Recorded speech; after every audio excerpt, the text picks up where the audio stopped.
오늘 교회가 존귀한 이유라고 하는 주제로 말씀을 드립니다. 교회는 하나님이 계시고 그리고 그의 손으로 지음받는 인간이 서로 만나서 교제하는 바로 그 현장이 교회입니다. 그러니까 어떤 공동체냐 하면 사람들만 모여서 뭐 사교가 아니라 교제하고 만나서 반가워요 이렇게 하는 데가 교회가 아니라 하나님과 우리 사람들이 만남, 그 현장이 교회입니다. 에덴에 하나님께서 사람을 창조하셨습니다. 아담과 하와, 아담과 하나님과 서로 이렇게 이야기하면서 교제하고 하나님께 기도하고 또 하나님이 말씀하신 것을 듣고 이렇게 현장, 그 교제의 현장, 바로 에덴 동산이 교회였습니다. 그 후에 아벨이 하나님 앞에 애물을 드렸습니다. 제사를 드렸습니다. 바로 그 제사를 드리고 하나님이 그 제물을 받으시는 바로 그 현장, 교회입니다. 노아가 하나님이 말씀하신 대로 짧은 시간이 아닌 긴 여정들을 하나님이 만드시라 하는 방주를 지은 그 날들, 그 과정들이 어쩌면 노아와 하나님과의 관계에서 있었던 귀중한 교회의 모습을 볼 수가 있습니다.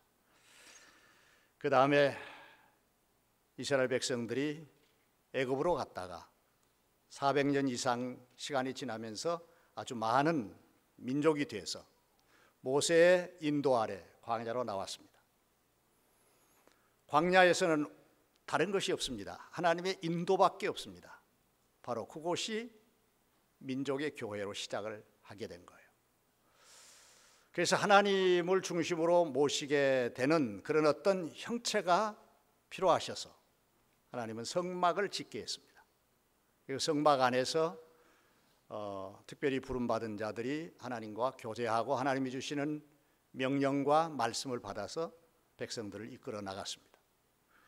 그 이후에 하나님의 뜻은 아니었지만 다윗의 소원과 그 다음에 솔로몬의 성취로 인해서 성막이 성전으로 바꾸어졌습니다. 그런데 이 성전이 타락하기를 시작했습니다. 어떤 때부터 타락하기를 시작했느냐? 장소적인 의미가 아니라 성전에 대한 제도화가 하나님의 교회를 타락하게 만든 거예요. 그리고 하나님께 예배를 드리는 제물의 의미가 타락하게 한 게 아니라 제물을 드리는 제도가 성전을, 교회를 타락하게 한 거예요. 우리는 이 말씀을 잘 들으셔야 합니다. 성전이 타락하자 하나님의 징계가 임했고 나라와 민족이 고통을 당했습니다. 그래서 성전이 파괴되고 몇 번이고 파괴되고, 왜 하나님이 계신 성전이 파괴됐겠느냐? 그리고 그 민족이 고통을 당해서 포로로 잡혀가고 갖은 고통을 민족적으로 당했던 것입니다. 그럴 즈음에 주님은, 우리 하나님은 예수 그리스도를 이 땅에 보내셔서 교회를 징치하셨습니다. 주님이 성전에 올라가셔서 주님이 표현하신 대로 강도의 구려를 만들어버리는 이익의 수단으로, 자기의 삶의 수단으로, 목적으로 변해버리는 교회를 강도의 구렬이라고, 도적의 소굴이라고 말씀하면서 상을 엎으시고 돈 벌건 자들을 쫓아내시고, 어쩌면 그때 마태복음 21장 12절과 13절 이하에 있는 말씀과 같이 그때 교회의 제도는, 다시 말하면 성전은, 제사의 제도는 폐지됐습니다. 꼭 잊지 마실 것은 제도는 폐지됐지만 의미는 폐지된 게 전혀 아니라는 사실을 아셔야 됩니다. 자, 그래서 교회가 말이에요, 우상을 숭배하는 자들의 신전이 아니라는 거예요. 여러분들, 우상은 무엇을 보이는 것이 우상만이 아닙니다. 자기 중심이 우상입니다. 자기 주장이 우상입니다. 물질의 가치성 중요하고 좋은 거예요. 그러나 하나님보다 교회가 앞섰을 때 세상의 문화 좋아요. 지식 좋아요. 그러나 하나님보다 앞섰을 때 그것은 우상인 거예요. 결코 교회는 우상의 신전이 될 수가 없는 것입니다. 정말 제사의 의미인 이 예배는 결코 폐할 수가 없습니다.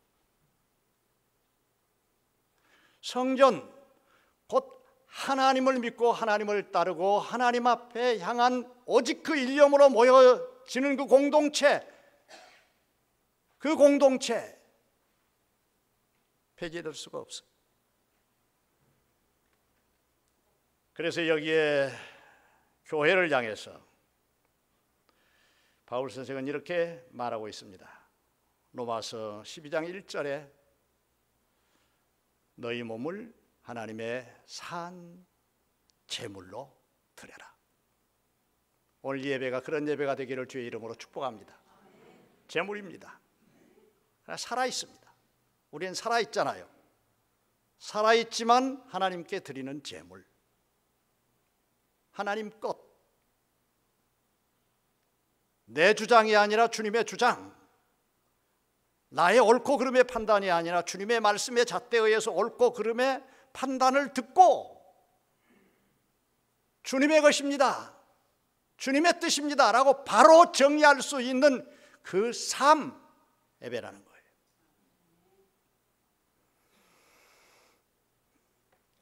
교회의 참된 의미를 주님이 이 땅에 떠나시기 직전 제자들을 모아놓고 그 의미를 부여했습니다. 주님이 잔을 드시고 내 피다, 떡을 드시고 내 살이다. 이제 앞둔 십자가입니다. 우리 주님이 십자가를 져야 할, 희생을 당해야 할, 십자가 위에서 물과 피를 다 쏟으시고 그 몸을 지키시고 다 내놔야 할 그 모든 고통을 앞에 두고 교회는, 바로 너희는 내 몸을, 내 피를 마시는 공동체다. 그렇기 때문에 교회를 이루가기 위해서, 교회를 지키기 위해서, 교회를 부흥시키기 위해서, 교회를 살리기 위해서 여러분 꼭 기억하세요. 고통이 있어요. 순잔이 있어요. 어려움이 있어요. 얼마나 힘든 일이 있는 줄 몰라요. 거기에 주님의 십자가를 따르는 삶이 교회를 지켜가는, 교회를 이루어가는, 교회를 형성하는 공동체라고 하는 사실을 놓치지 말아야 됩니다. 교회는 유람선이 아닙니다. 악한 것들과 영적으로 싸워야 되고, 내적 안에서 우상 숭배가 돼버리고 자기 주장이 사고 서고 주님의 말씀이 흐려지게 하는 모든 것들을 바로 세워가는 그 일들이 우리는 전우로, 전사로, 장병으로, 전병으로 우리는 서 있지 않으면 안 되는 거예요.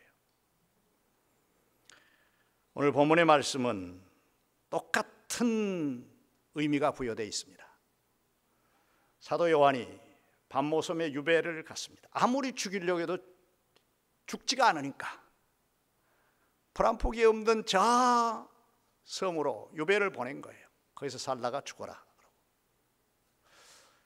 이번 교회에서 만드는 카린다에 이렇게 보니까 밤모섬에 기도원이든가요, 수양관이든가요, 이렇게 건물이 나왔는데 얼마나 화려하고 좋은데, 지금은 그랬을지라도요 2000년 전에는 바위 산이었어요.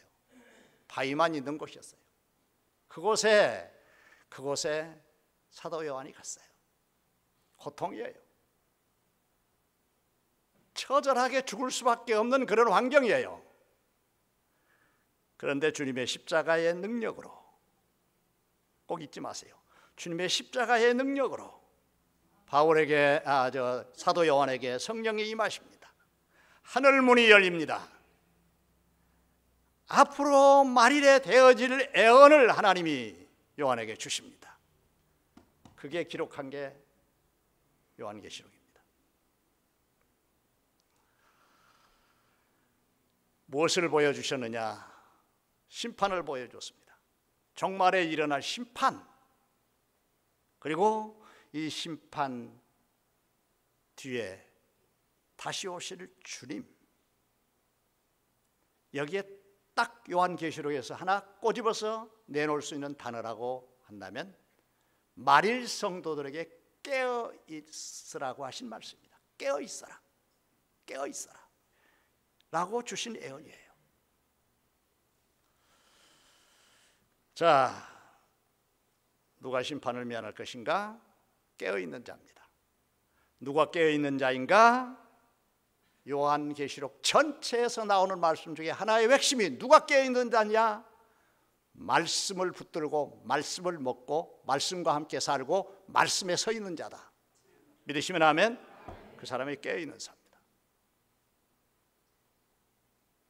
누가 주님의 예비하신 심판을 면할 수 있느냐? 깨어 있는 자다. 누가 깨어 있는 자냐?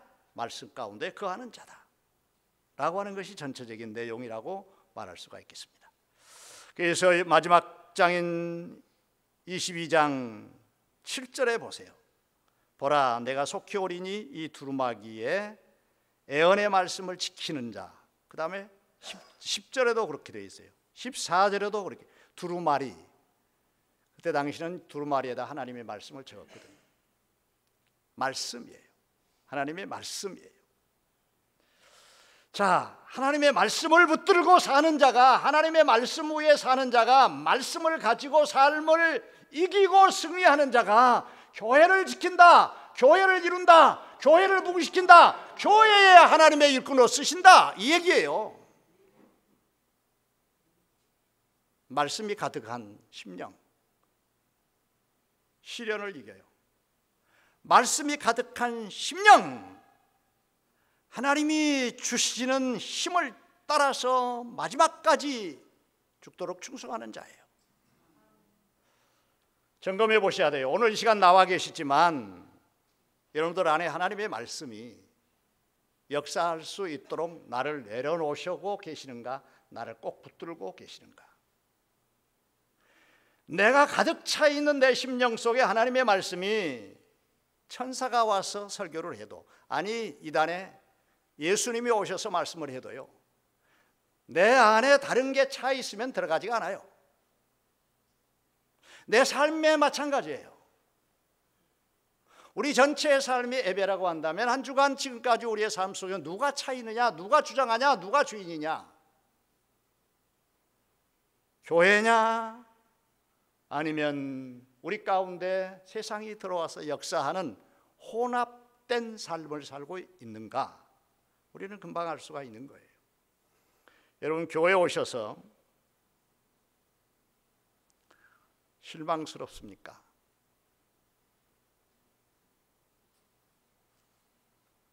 교회에 오셔서 시험에 드십니까?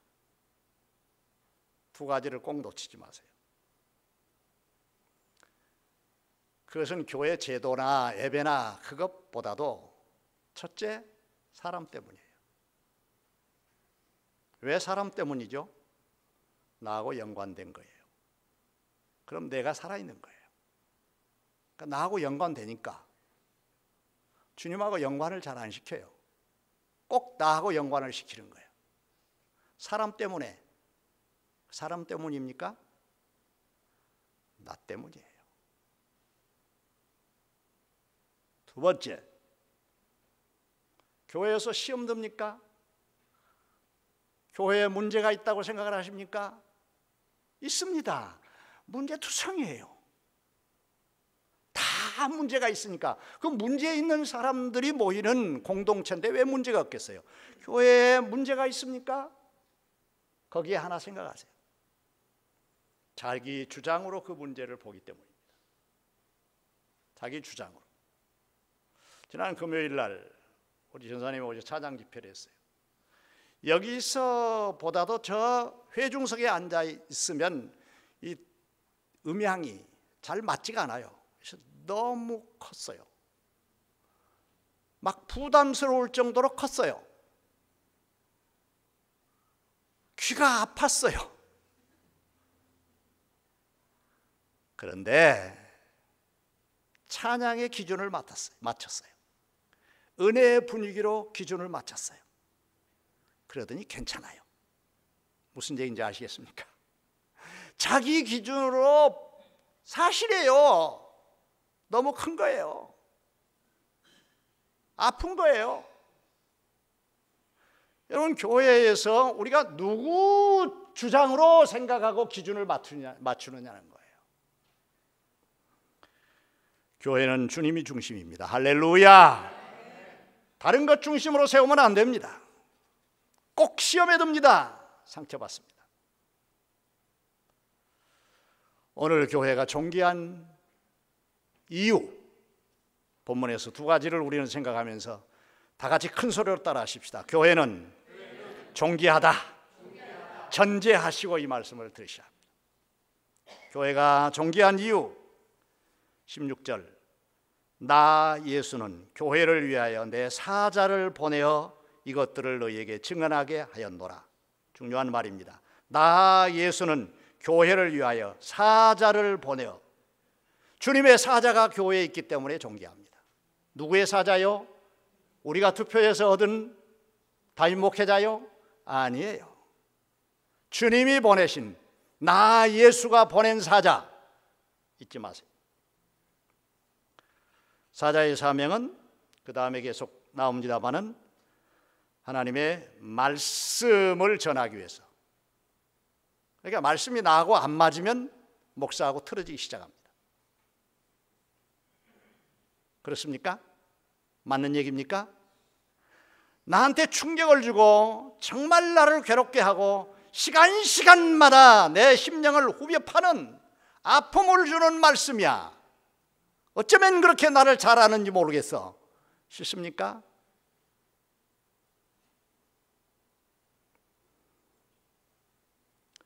다시 말씀을 드립니다. 7절 보세요. 보라, 내가 속히 오리니. 이 두루마기 예언의 말씀을 지키는 자가 꼭 잊지 마세요. 보라, 내가 속히 오리니. 누구에게 온다는 얘기예요?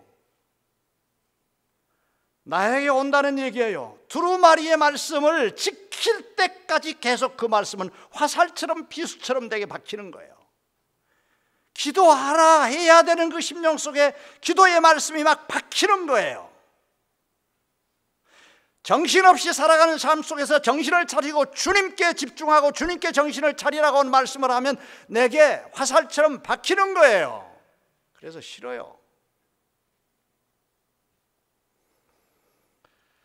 여러분, 이렇게 하나님의 말씀을 전하는 주의 사자가 있기 때문에 주님 대신 주님이 말씀을 위임시켜 주어서 말씀을 전하는 그런 사자가 있기 때문에 주님이 그 사자를 통하여 하신 말씀이라고 하는 것을 확고하게 교회는 서 있기 때문에 교회가 존귀한 거예요.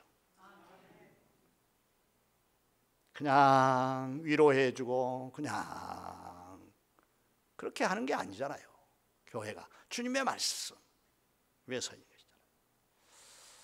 한국 교회가 가장 전성기였을 때, 세계 모든 교회가 가장 전성기였을 때 가장 목회자가 핍박을 받고 가장 목회자가 고생을 할 때였어요. 그런데도요, 말씀을 알고 주님을 알고 예수를 믿는 사람들은 그런 목사를, 그런 목회자를 존귀하게 여겼어요. 존귀하게. 교회가 목회자를 존귀하게 여기고 성도들이 목회자를 존귀하게 여길 때 복음이 활발했고요, 능력이 나타났고요, 핍박 중에도 교회가 성장했어요. 그때 한국교회에서 하는 일이 있었어요.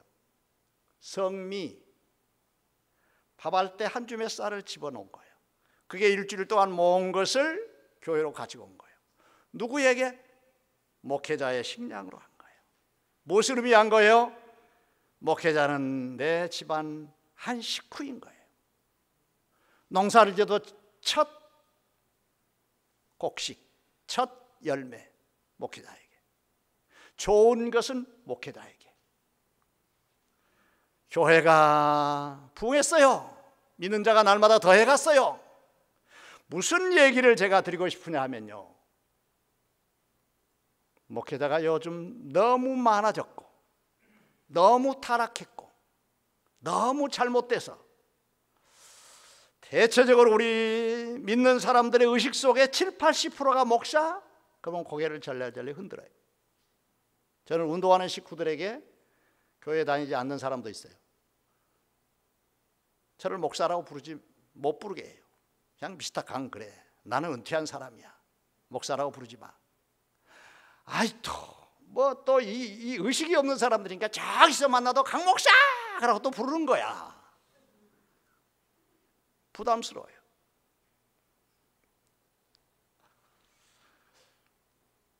목회자는 전도자이면서도 사역자입니다. 그러니까 전도자는 전도하는 일을 중점으로 두고 있는 거예요. 또 어떨 때는 사역을 하기 위해서 성도들과 같이 오랫동안 사는 그런 사역도 하시죠. 그런데 바울은 에베소 교회에서 3년 6개월 동안 가장 오래 있었어요. 8개월, 3개월 아니면 며칠 그렇게 있으면서 복음을 사역할 수 있었어요. 복음을 전하고 그렇게 했어요. 그러니까 하나님이 보내시면, 제가 어려서 다녔던 교회에 그때 청년 때였는데, 아니 이웃에 있는 장로님들이 주일 오후에 교회 사택에 왔어요. 와가지고는 전도사님하고 뭐라고 얘기를 하더니 그 다음 주일에 이 전도사님이 나는 저기 제1교회로 가기로 했습니다. 그렇게 하고 떠나신 거예요. 얼마나 섭섭했는지 몰라요. 그 다음에 또 이제 수련 전도사님이 또 오셔서 이렇게 하시고. 그런데도 어떻게 해요? 교회가, 믿는 자가 날마다 더해가게 하는. 그러니까 목회자의 의식을 성도들이, 그때 당시는 그냥 전도자예요. 전도자.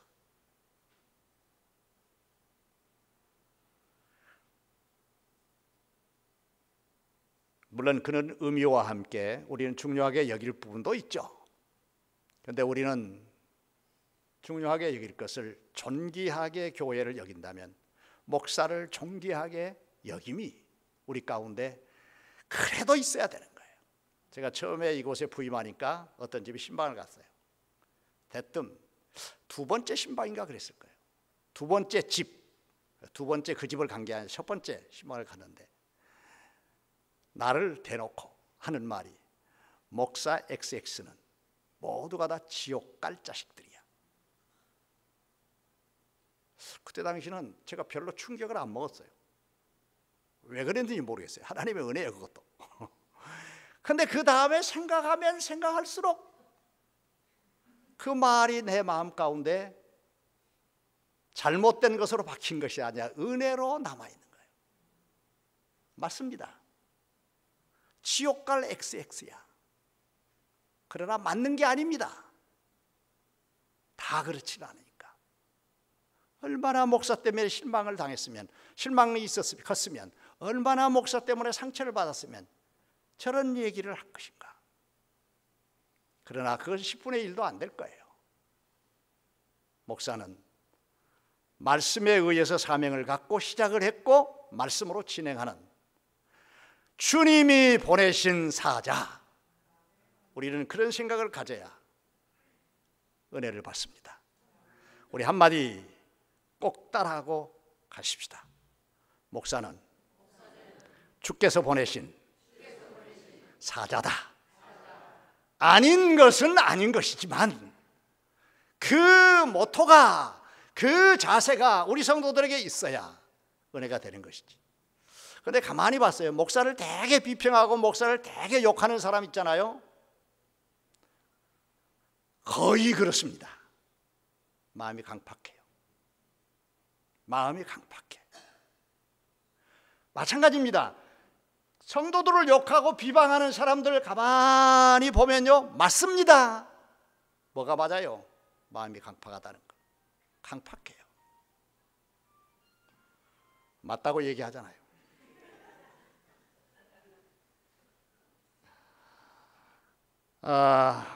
오카는 목사님이라고 우리 잘 아실 거예요. 고인 되셨지만 그분이 많은 목회자를 제자로 두고 있습니다. 근데 어느 김 목사가 찾아왔어요. 네, 그 오 목사님 보자고 그래서 찾아왔는데 그분이 뭘 하고 있느냐 하면 그 제자 목사님이 농아들을 데리고 목회를 합니다. 한 10여 명 데리고. 그게 얼마나 힘들겠어요. 그래서 사랑의 교회에서 지원도 해주고 그러는데 그 목사를, 김 목사를 데려다 놓고 이 오카는 목사님이 하시는 말씀이, 야, 김 목사, 너 참 행복하겠다. 여러분, 이 말이 아이러니하지 않으세요? 수만 명이 모이는 그 사랑의 교회 목사가, 이 옥 목사님이 10명도 안 되는 농아들을 데리고 그 고생하는 목사를 보고 너 참 행복하겠다. 무슨 의미인지 아시죠? 여러분들, 이 세상에 있는 그 어떤 것이 진정한 행복이냐? 정말 주님의 마음을 품고 주님이 보낸 사명을 감당하려고 하는 그 일념, 그거 하나 가지고 있는 목사가 제일 행복한 거예요. 저는 지난번에 장혜선아 목사님이 오셔서 토요일 아침에 이런 설교를 하시면서 간증을 했어요. 그 교회 장로님 아버지가 90이 넘었는데 교회를 안 나오고 그렇게 핍박을 하는 거예요. 교회를 욕하고.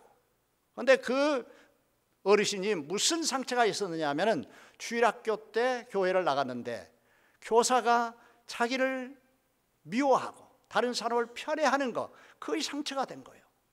이게 그렇게 그 상처가 커가지고 90이 넘어 하나님 부르심 받을 때가 됐는데도 교회에 대해서는 마음이 움직이질 않는 거예요. 그래서 그 얘기를 이 장국사님이 신방을 갈 때마다 얘기를 할 거예요. 갈 때마다 또 아들한테도 얘기를 하고 또 만나는 사람마다 교회에 대해서 그 이미지를 가지고 계속 편견을 가지고 그러고 계시는 거예요. 근데 그 얘기를 듣는 순간 장 목사님이 마음에 충격이 와서 바로 그 침대 밑에 무릎을 꿇고, 어르신, 제가 잘못했습니다. 제 잘못입니다. 여러분들, 사리를 분간하는 사람은 왜 그것이 장 목사님의 잘못입니까? 하나님의 임재 앞에, 하나님의 감동 앞에 그 죄를 자기가 끌어안은 거예요. 안고 무릎을 꿇은 순간 그 어르신은 자리에서 벌떡 일어나 가지고 지금까지 당신 같은 사람을 내가 본 적이 없다. 그러면서 그 마음을 열고 예수를 믿고 3개월 후에 돌아가셨다고 했잖아요. 사랑하는 여러분, 어떨 때는 목사가 눈물로, 어떨 때는 목사가 간청한 마음으로, 어떨 때는 목사가 책망으로, 어떨 때는 목사가 애간장이 끓는 마음으로 그 심령을 위해서 기도하고 그리고 설교하고 그리고 본인에게 얘기하지만 왜 그런 줄 아세요? 말씀을 위탁받은 존재이기 때문에 그런 거예요. 그 말씀이 들어가지 않는 심령들, 안타까운 마음과 고통스러운 마음이 있기 때문에 얘기한 거예요. 저 솔직히 이 교회에 상처가 없지 않는 목사입니다. 그런데 제가 1년 동안 이렇게 버텨왔어. 왜 그런 줄 아세요? 이거 하나 때문에 그런 거예요. 저를 좀 용하게 봐주시기를 바랍니다. 저도 임마누엘 교회에 상처가 없지 않는 사람이에요. 그렇지만 제 마음속에 하나님이 주신 말씀이 있었기 때문에 오늘 이 시간까지, 그러나 더 이상은 아닙니다. 사랑하는 여러분, 우리는 이 말씀을 꼭 들으셔야 돼요. 꼭 아셔야 돼요. 히브리서 13장 17절에 있는 말씀입니다. 우리 다 같이 이 말씀을 한번 같이 하시기를 바랍니다. 보통 목회자들은 이 얘기가 자기에게 관한 얘기인 줄 알고 잘 안 합니다. 그러나 우리는 이 말씀을 귀담아 들으셔야 합니다. 우리 다 같이 큰 소리로 합니다. 시작. 너희를 인도하는 자들에게 순종하고 복종하라. 그들은 너의 영혼을 위하여 영성하기를 자신들이 청산할 자인 것 같이 하느니라. 그들로 하여금 즐거움으로 이것을 하게 하고 근심으로 하게 하지 말라. 그렇지 않으면 너희에게 유익이 없느니라. 네. 유익이 있는 삶이 나 예수가 교회에 보낸 사자, 하나님이 보낸, 예수님이 보낸 사자로 알게 되는, 그때부터 인간을 떠난 하나님의 주시는 축복의 통로가 유익으로, 할렐루야, 유익으로 내게 돌아온다는 거예요. 목사들 잘못한 게 많습니다. 인간적인 건 많습니다. 그러나 목사라고 하지 마세요. 때로는 하나님께서 예수님이 보내는 사자로 쓰시기 때문입니다. 교회가 한번 생각해 보세요. 목사가 없다는 거. 그것 때문에 우리가 고통스럽잖아요. 고통스러운 거. 목사가 없다고 하는 것 때문에. 그래서 주님이 세우시고 주님이 보내신 거예요. 사자를. 그래서 교회는 존귀한 것입니다. 교회 존귀한 이유 그 첫째, 주님이 보낸 사자가 있다. 오늘도 주님이 보낸 사자에게 말씀을 들으러 간다. 누구 말씀이냐? 주님의 말씀이다. 아멘입니까? 요 컨셉이 무너지기 시작하면 교회 와서 시험 듭니다. 두 번째, 교회가 존귀한 이유, 성령과 신부의 외침이 교회에 있습니다. 17절, 우리 다 같이 한 목소리로 봅니다. 17절 시작. 성령과 신부가 말씀하시기를 오라 하시는도다.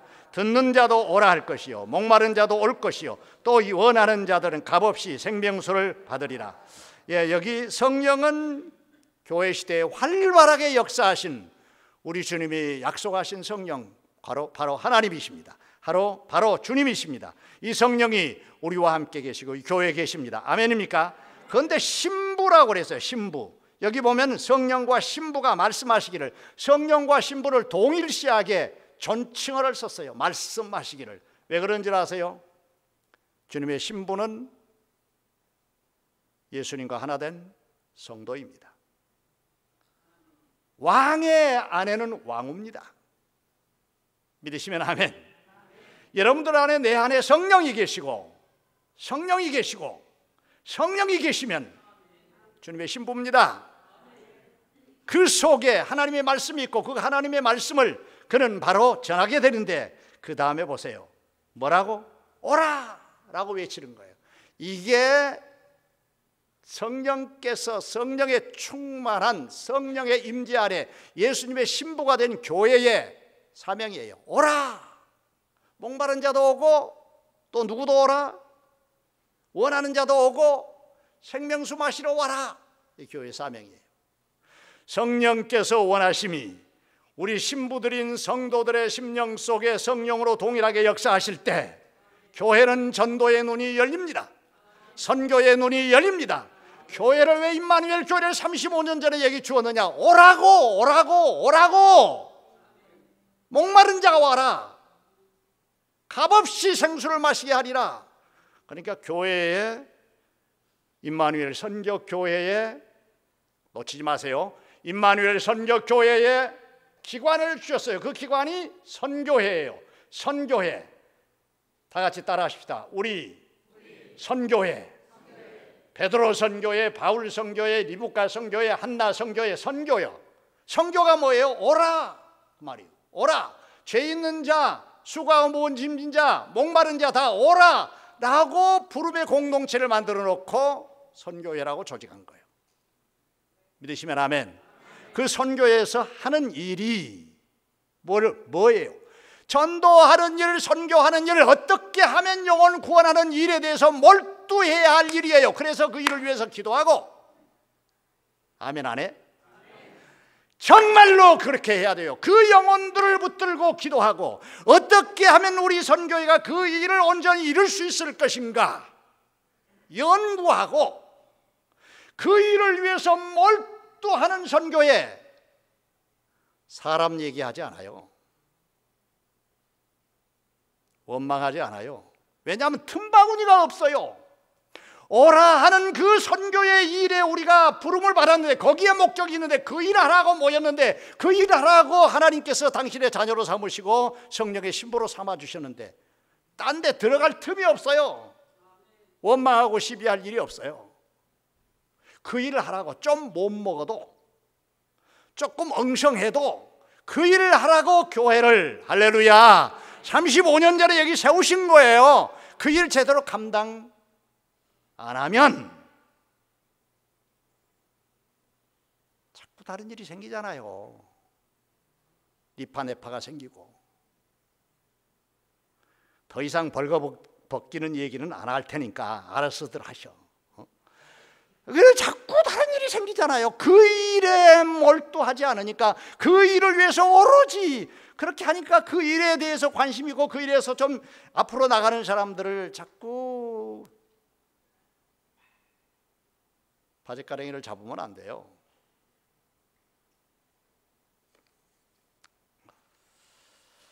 할 말은 많으나 시간은 적고,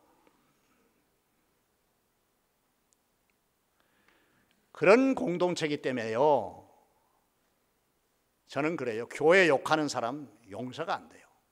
여러분들 그 공동체인 것을 아셔야 돼요. 그런 성령이 계시고 그 성령의 신부가 모여서 하나님이 원하신 일을 하는 그 공동체를 뭐 욕하고 비방하고 어떻게 용서가 돼요? 사랑하는 여러분, 우리 교회 사명 한순간도 놓쳐서는 안. 이 성령의 음성을, patmos섬에 있는 요한에게 예수님이 7교회에, 그 아시아 7교회에 보내는 편지 딱 시작부터 하는 말이 있어요. 에베소 교회를 향하여, 버가모 교회를 향하여, 여러 교회를 향하여 쭉 말씀하여, 첫사랑 잃어버렸도다, 또 잘 지켜 믿음으로 승리했다, 이렇게 말하시면서 꼭 끝에 가서 너희는 성령이 교회에게 하신 말씀을 들을지어다. 성령이 교회들에게 하신 말씀을 들을지어다. 여러분, 성령이 우리 교회에 뭐라고 말씀하시겠어요? 지금 잘한다, 그렇게 해야 되느니라 그러시겠어요? 아니야, 그렇게 하면 안 돼 라고 하시겠어요? 성령이 교회들에게 하신 말씀을 들을지어다. 시작. 성령이 교회들에게 하신 말씀을 들을지어다. 입 다물고 계시 말고 다 같이 시작. 성령이 교회들에게 하신 말씀을 들을지어다. 오늘 이 시간에도 우리가 선교회를 모여서도 성령이 우리들에게 하신 말씀을 들을 줄 알아야 돼요. 이게 닫혀지면 시험에 들어요. 그러니까 교회 와서 시험 받죠.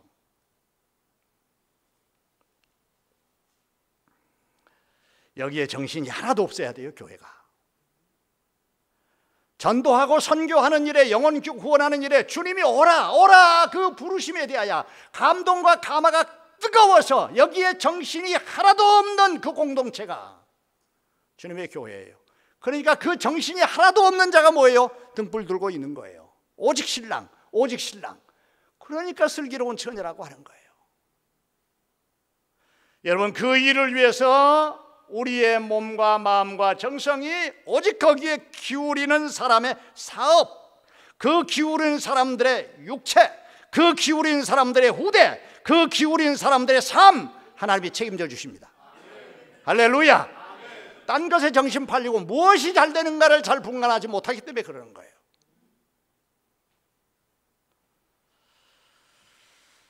자, 그만큼 설교하고요. 우리 교회가 꼭 지금 상황에서 제고해야 할 점 딱 하나 말씀드리고 저는 우리 임마누엘 교회 역사 현장에서 뒤로 물러갑니다. 우리 교회의 당면한 과제, 우리 교회와 비슷하게 세워졌고 비슷하게, 제가 올 때만 해도 비슷하게 성장했던 이웃 교회가 있어요. 그런데 그 교회는요, 아주 안정적으로 성장을 했어요. 아주 안정되게 성장된 교회로 지금 사역을 하고 있어요. 숫자가 중요한 게 아니고, 그럼 뭐 제가 이렇게 듣는 바에 의하면 우리 교회 한 2배 정도 된 것 같아요. 그 교회가 그렇게 안정되게 성장하는 이유가 뭔 줄 아세요? 목사가 바꿔지지 않았어요.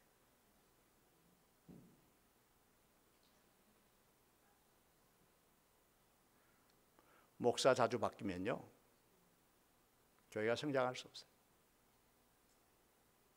꼭 잊지 마세요.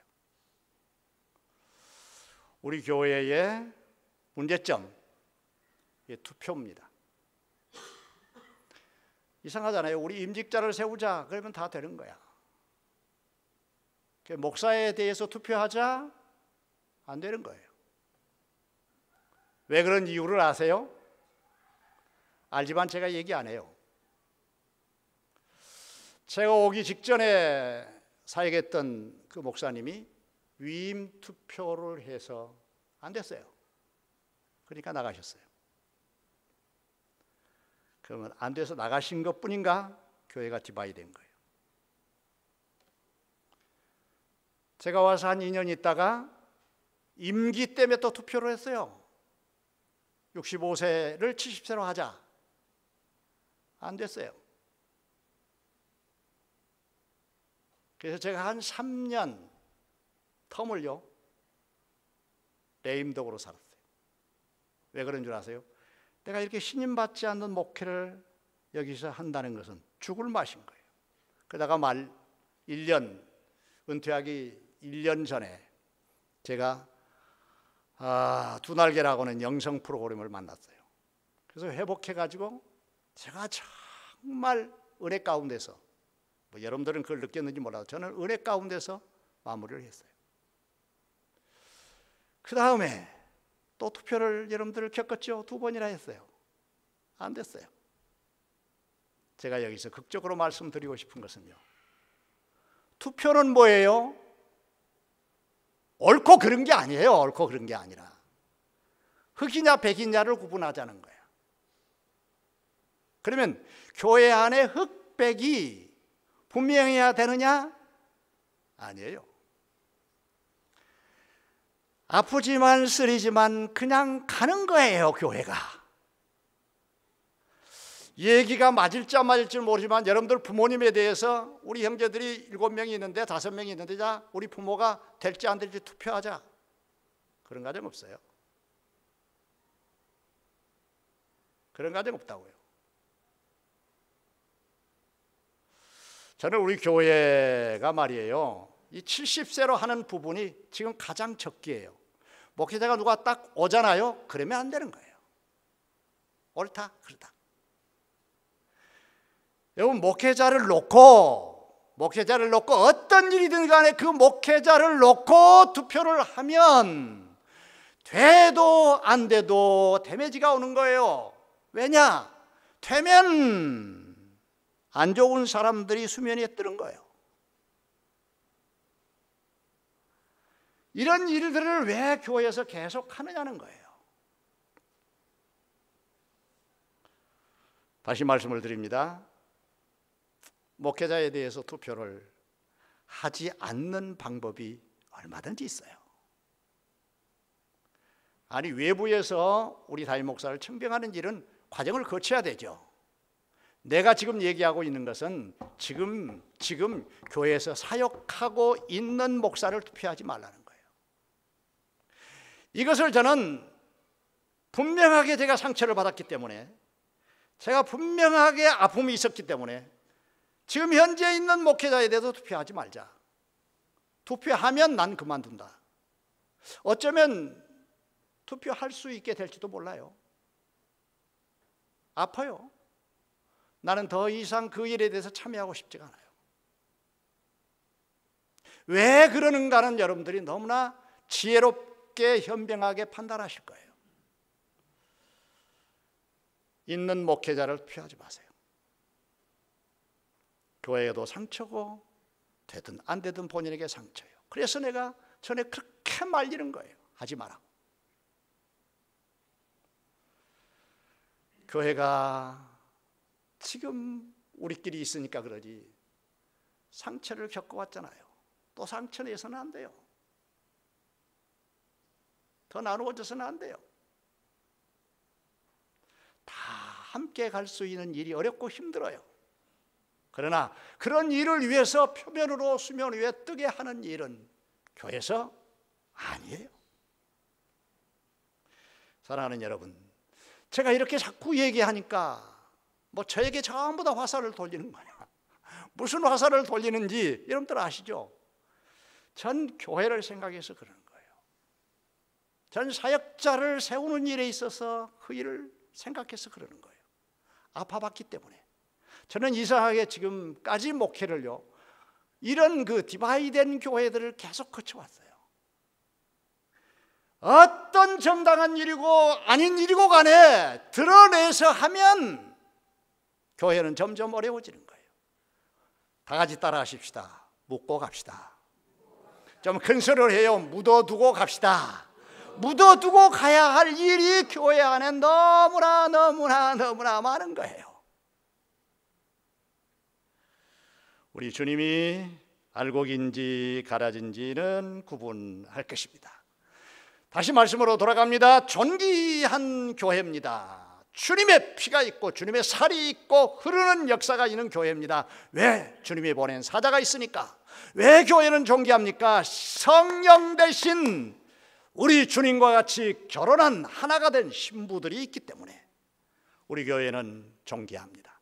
우리 힘차게 한번 따라하시고 기도하겠습니다. 우리 교회는 더 크게 우리 교회는 존귀하다. 그러므로 목회자도 우리 성도들도 존귀한 하나님의 백성이요 교회입니다. 할렐루야.